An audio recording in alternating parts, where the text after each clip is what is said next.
Donc là, des joueurs vont s'observer.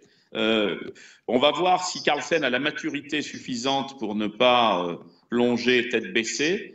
Mais bon, on peut se dire aussi qu'avec le niveau qu'il a, la domination qu'il exerce, la clairvoyance de jeu qu'il a, il a la capacité d'attendre et d'essayer de tomber dans une de ces positions qui ne sont pas si claires, qui n'ont pas forcément été analysées et dans lesquelles il excelle et où il va pouvoir jouer des heures et des heures.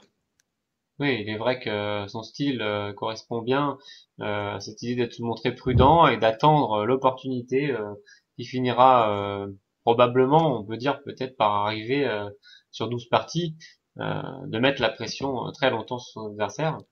Euh, alors comment Anand peut-il gérer cette situation pas évidente face à Carlsen qui est plus jeune, qui selon ce qu'on dit a plus d'énergie, peut jouer plus longtemps et lui mettre la pression comme ça?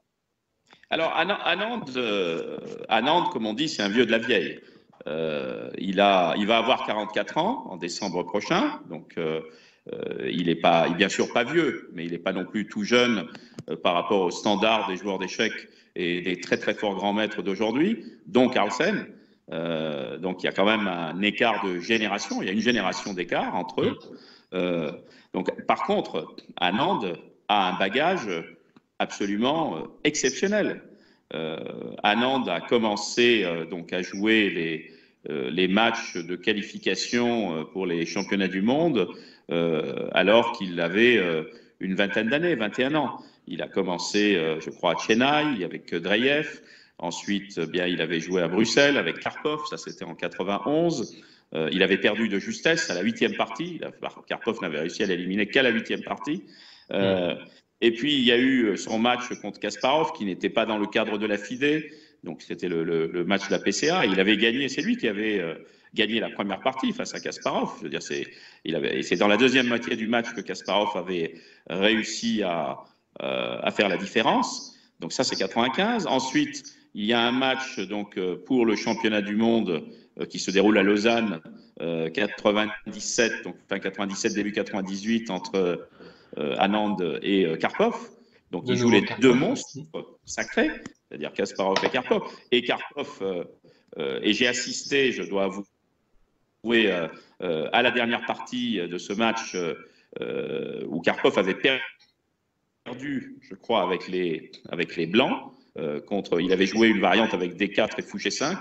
Je le dis de mémoire, mais j'espère ne pas me tromper. Et Karpov avait perdu. Et ensuite, on était passé aux parties rapides. Déjà, vous voyez, en 97, on était passé au format donc, de partie rapide pour le départage. Et dans le départage, je me rappelle de quelque chose d'assez sidérant. Dans la première partie, Karpov avait les Blancs. Il avait joué très faiblement dans l'ouverture. Et Anand avait un pion de plus. Et il ne restait plus que 2 minutes à Karpov et 18 minutes à Anand. Et tout le monde pensait qu'Anand allait gagner la partie et que la deuxième ne serait qu'une formalité puisque Anand avec les Blancs allait faire au moins match nul et qu'il devenait le nouveau champion du monde. Ah oui. Eh bien, ce qui s'est passé, c'est que Anand a été fébrile, proche du but, comme ça peut arriver souvent chez les grands sportifs, fébrile. Karpov a regagné son pion.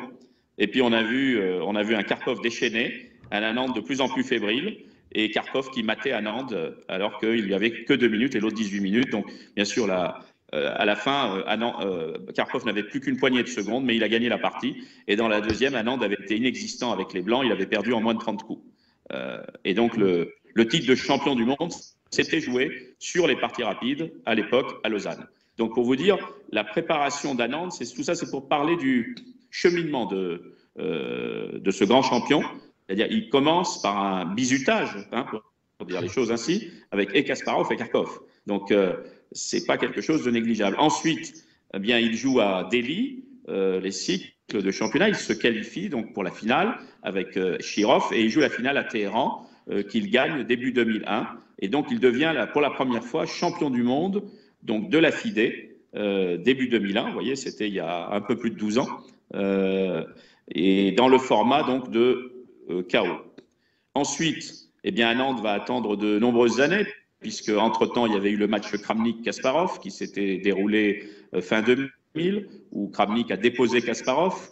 Et après, petit à petit, il y a eu le retour au bercail, il y a eu le match Kramnik-Leko, où Kramnik a gagné contre Leko, et à Nantes continuait son bonhomme de chemin pour essayer de rentrer, de revenir, je dirais, et d'unifier le titre avec la FIDE. Et Kasparov ensuite a arrêté en 2005 de jouer officiellement, et là il a été possible de réunifier le titre, et Anand est revenu en 2007 à Mexico, jouant un match à 8, c'est-à-dire c'était une sorte de tournoi qu'il a gagné haut la main, et il est devenu champion du monde, je dirais, unifié. Ça, c'était en 2007 à Mexico, mais dans un format tournoi. Donc, il a gagné en knockout, il a gagné en tournoi en 2007 et 2008. Eh bien, Kramnik, qui était là auparavant, a pu jouer le match donc avec lui.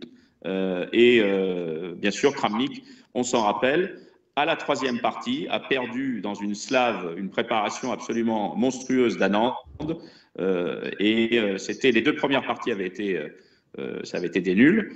Et la troisième, une victoire d'Anand absolument éclatante à Bonn. Et il a gagné le match finalement face à Kramnik. Il a réitéré ça ensuite en 2010 face à Topalov. Et y compris, si vous vous rappelez, c'était dans une 12e partie qu'il avait gagné de manière absolument extraordinaire. Et il a réussi à gagner, ça c'était en 2012, contre Gelfand en partie rapide. Donc Anand a une expérience incroyable des matchs.